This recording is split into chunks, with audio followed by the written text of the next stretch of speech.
দ্বিতীয় টেস্টের আগে সবথেকে বড় ধাক্কা খেল ভারত। এক ধাক্কায় শক্তি কমবে বহুগুণ। কমতি মেটাবে কে? 2রা জুলাই থেকে এজবাস্টনে শুরু হবে সিরিজের দ্বিতীয় টেস্ট। তার আগে বড় ধাক্কা হতে পারে ভারতীয় দলকে। ইংল্যান্ডের বিরুদ্ধে প্রথম টেস্টে জয়ের আশা জাগিয়েও শেষ পর্যন্ত হারের মুখ দেখতে হয়েছে ভারতকে। ব্যাটাররা ভালো পারফর্ম করলেও বোলাররা ডুবিয়ে দেয় দলকে।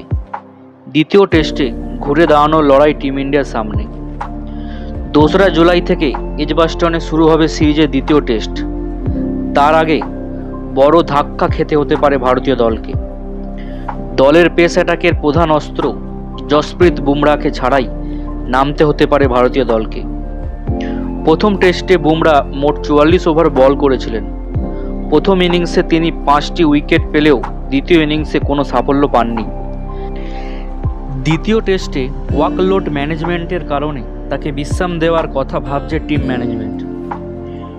এনডিটিভির প্রতিবেদন অনুযায়ী ওয়ার্কলোড ব্যবস্থাপনার কারণে বুমরাকে দ্বিতীয় টেস্টে বিশ্রাম দেওয়া হচ্ছে এবং তৃতীয় টেস্টে, যা 10ই জুলাই লর্ডসে শুরু হবে, সেখানেই তাকে আবার মাঠে নামানো হবে।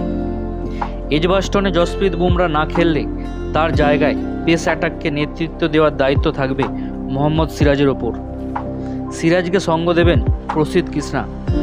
বুমরাহের জায়গায় খেলতে পারেন আকাশদীপ বা অর্শদীপ সিং।